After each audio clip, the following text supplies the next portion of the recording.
जब कह दिया ना कि ये रिस्क, जितना भी आप जो बात का ख्वाहिशात को रिस्क में ज़माने में डालेंगे ना, कि ये हमारी मर्जी से जाता है, कब किसको कितना दे दें, इसके पीछे ना हुनर का कमाल है, ना इल्म का कमाल है, ना किसी की कोई अपनी कोई और काबिलियत है, कुछ भी नहीं। अल्लाह ताला ने काफिरों को भी देना है, कालों को भी, गोरों को भी, जिसको भी अल्लाह की तरफ से तरसील हो रही है इल्म की, रिस्क की, वो आ रहे हैं। फिर हम देख रहे हैं अपनी दुनिया में, देखें आप दूर जाने की बजाय अपनी गली मोहल्ले में भी देख लें कि कोई ऐसा बंदा किसी ऐसे फार्मूले को नहीं जानता दुनिया में कि ये करूंगा तो मैं सब कुछ मिल जाएगा। उसकी जिस बंदे ने पुराने किसी अपने उस्ताद के फार्मूले पर चलने की कोशिश भी की तो उसको कोई नया ही कोई मसला मिला, जो उसका उस्ताद भी लाजवाब लाचार हो गया कि यार ये तो मुझे भी नहीं पता कैसे हल करते हैं। तो अल्लाह ताला ने जो निज़ाम रखे हुए ना रिस्क की तरसील के, वो हमारे इसी शहजादा सलीम के किबर को तोड़ने के लिए थे कि तेरी अगर काबिलियत पे होता या तेरी डिमांड पे होता तो फिर तो हो गया था इंसाफ दुनिया का। अरबों खरबों लोगों को अल्लाह ने पालना है। अगर इसी तरीके से अल्लाह ताला ने रिस्क की तरसील इंसानों को दे दी होती तो फिर 4 या 6 खानदानों के अलावा सबके सब भूखे मर गए होते। सम थिंग्स हैपन, कुछ ऐसे वाकयात होते हैं लोगों के साथ जो हमारे गुमान से भी बाहर होते हैं, हर एक के साथ ही होते हैं। और मेरे तो अपनी खैर लाइफ हर बंदे को अपनी पता होती है कि मेरे तो किसी हुनर या मेरे किसी काबिलियत की वजह से 1 रुपया नहीं मैंने कमा सकना था। तो ये तो जो जिस मौके पे पाया जाता है वहाँ पे वो तरसील अल्लाह ने लिखी होती है, वो कैसे वहाँ पे पाया जाता है। मतलब जिस वक्त किसी की नौकरी लगती है उस वक्त उस दिन उसका एक्सीडेंट नहीं होता, वो इंटरव्यू पे टाइम पे पहुंच जाता है। उस वक्त वो वाला बंदा इंटरव्यू ले रहा होता है जिसको इसी तरह का बंदा चाहिए होता है, उसी तरह का लहजा पसंद आता है उसको, वो वाली बातें उसके मुंह से निकल जाती हैं, ये वाले सवाल इसके मुंह से निकल जाते हैं, जवाब आसानी से उसको याद होते हैं या तो समझ आ जाती है। सो ये सारे के सारे इसको परम्यूटेशंस कहते हैं। ये इतनी कोई अनलिमिटेड लेवल की परम्यूटेशंस हैं कि जो आपके यहाँ पर तो आपने फेट को परफेक्शन के ऊपर डोमिनेट करवा दिया ना, कि वही वाले जुमले वहां से निकलेंगे। हालांकि हम परफेक्शन की तरफ जा रहे होते हैं और फेट को मिनिमाइज कर रहे होते हैं। कोई नहीं ये सोचेगा कि भाई आज के दिन पे मैं यही बोलूंगा, अगला भी यही सुनना चाहेगा। हर कोई चाहेगा कि ये तैयार करूंगा तो ही अगला इंप्रेस होगा। ये क्वेश्चन मैंने तो खैर सर हजारों इंटरव्यू लिए हैं कि क्योंकि मैं कॉर्पोरेट का हिस्सा रहा हूँ दो दहाइयाँ।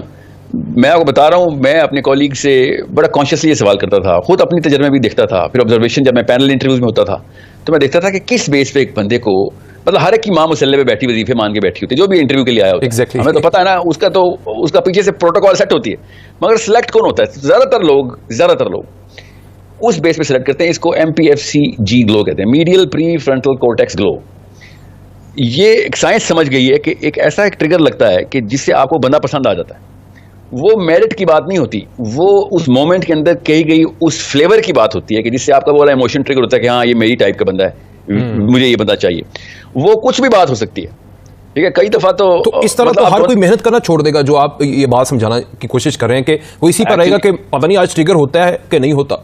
जी, मेहनत तो डबल करेगा ना कि पता नहीं क्या क्या बोलूं, क्या क्या तैयार करूंगा, कुछ ना कुछ तो ट्रिगर हो जाए। मेहनत तो दुगनी करनी चाहिए, मगर ट्रिगर उसकी मर्जी से नहीं होगा। बस ये मैं बताऊं, अल्लाह ने यही तो कह दिया कि रिज़्क़ की जिम्मेदार हम ही हैं, कि अल्लाह के अलावा नहीं तुझे, जब तक ऊपर से बटन ऑन नहीं होगा ना, पीछे से अप्रूवल नहीं आएगा, तब तक, क्योंकि मेरे कहने से तो नहीं किसी को मैं पसंद आऊंगा ना।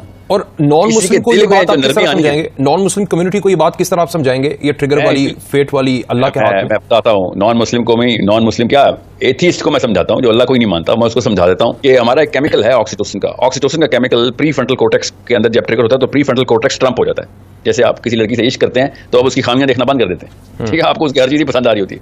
वो ऑक्सीटोसिन का लिम्बिक सिस्टम है, सेंटर में लिम्बिक सिस्टम है, लिम्बिक सिस्टम का प्राइम केमिकल है ऑक्सीटोसिन, यहाँ सेंटर में, उसके बिल्कुल फ्रंट के पीछे, या ऐसे दिमाग में। जो प्री फ्रंटल कोर्टेक्स है ये judgement, rational thinking, critical thinking का सेंटर है। यहाँ से सोचते हैं हम, यहाँ से मेरिट का फैसला है, लॉजिकल थिंकिंग करते हैं। डिसीजन लेके हम लॉजिक की बेस पे लेते नहीं, लाइफ में कोई भी डिसीजन लॉजिक की बेस पे नहीं लिया तो डेटा ही नहीं मिल सकता हमें लॉजिक की।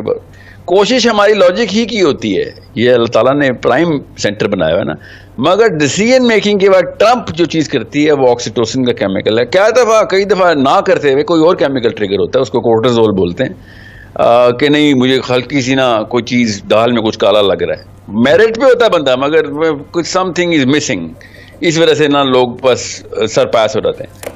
मगर कुछ ऐसी बातें होती हैं जो कि आपने नादानिस्ता तौर पे मेरे हाथों के इशारे से या मेरे लहजे से या मेरे कोई ऐसी फ्रेज मैंने बोल दी जो उसके वालिद साहब बोलते थे, मुझे क्या पता उसके वालिद साहब बोलते थे। मैंने 2-3 ऐसे मौके देखे कि जहाँ पे 1 मिनट के अंदर डिसीजन हो चुका होता है, मतलब इंटरव्यू बेशक आधे घंटे का हो, पहले मिनट में डिसाइड हो गया था कि रख लेना, या फिर पहले मिनट में डिसाइड हो गया था कि नहीं रखना। नहीं। अच्छा, आपने बात की कि जब एक बंदा औरत से इश्क करता है तो उसकी खामियां भूल जाता है। काश ये औरत के लिए भी हो, क्योंकि वो तो खामियां तलाश करके बैठी होती है। बरहाल हमारे साथ इस वक्त मोहम्मद अशरफ, मैं जुमला पूरा कर के लिए भी ये वाला जो आप केमिकल कह रहे हैं ना, काश ये उनके अंदर भी हो। उनके अंदर ज्यादा है, उनके अंदर 97 टाइम्स ज्यादा है। चले लाइफ कॉलर है सर। जिस हालत में है ना, हम जिस हालत में, हमारी तो कोई शादी नहीं होनी चाहिए थी, औरतें तो बिल्कुल ही अंधी हो रहती है बेचारियां। अच्छा, अभी अभी जो मैं आपसे सवाल करने बाय द वे, जी साहब, ये जो ऑक्सीटोसिन का केमिकल है ना, ये है ही मोहब्बत इसार का केमिकल। ये ट्रिगर तब होता है जब कोई ऐसी बात सुनता है बंदा, मतलब उस वक्त ये प्री फ्रंटल कॉर्टेक्स जो है ना, मीडियल, अगर ये औरत के अंदर ट्रिगर होता है और उसके बाद भी वो खामियां निकालती है, तो वो इस केमिकल के साथ भी टकराव पे है।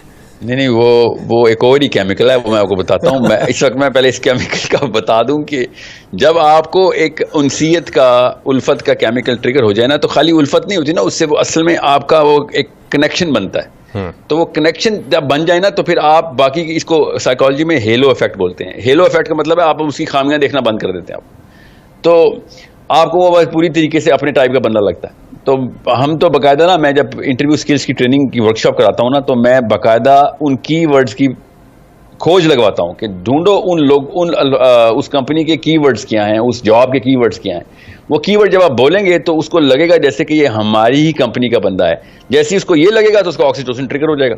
तो हम इसका एक शॉर्टकट निकाला हुआ है, क्योंकि अब हमें साइंस पता है, तो हम उस मशीन को बाइसेक्ट करते हैं और जान के ऑडियंस में ना, जो इंटरव्यू लेने वाला है, उस ऑडियंस के अंदर से ये वाला ऑक्सीटोसिन का केमिकल ट्रिगर करवाते हैं। तो वो फिर वो डिसीजन उसकी तरह हक में चल जाता है। मतलब दो नंबर ही कर रहे होते हैं, मगर साइंस लड़ा के कि तेरे चांस बढ़ जाएंगे, क्योंकि तू फिर उस हेलो इफेक्ट को एंजॉय करेगा। हेलो कहते हैं वो फरिश्ते के सर पे नहीं, वो जो सर्कल सा बनाते हैं, उसको हेलो बोलते हैं ना, कि हमें उसकी हर बात ही ठीक लगती है। तो बहरहाल मैं वो ये साइंस क्यों समझा रहा हूँ, ताकि आप में पता चले कि इसके लिए आपको स्पिरिचुअल होने की जरूरत नहीं, साइंस भी यही कहती है।